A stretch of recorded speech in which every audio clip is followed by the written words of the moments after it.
Welcome to Luca and Miguel. Enjoy the video. You start by preparing the phone for diagnosis.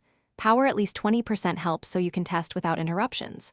Once done, remove any case or screen protector that might press the glass and restart the device to clear transient glitches. Now open Settings and go directly to Accessibility, then Touch or Interaction. You need to see if Auto Tap, Assistant, or Gesture features are enabled. Make sure to note current settings so you can revert. This first step isolates hardware interference versus software automation. You next dig into software causes. Disable any auto tap, assistive touch, or automated gesture settings and observe behavior. This tells you if the system features are responsible. If the issue persists, boot into safe mode to temporarily stop third-party apps.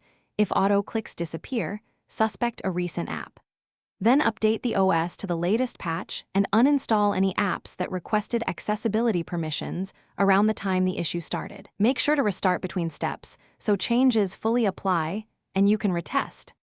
You finish with hardware checks and reset options. Run the phone's touch diagnostics or use a calibration app to confirm ghost touches. If diagnostics show hardware faults, a screen or digitizer replacement may be required.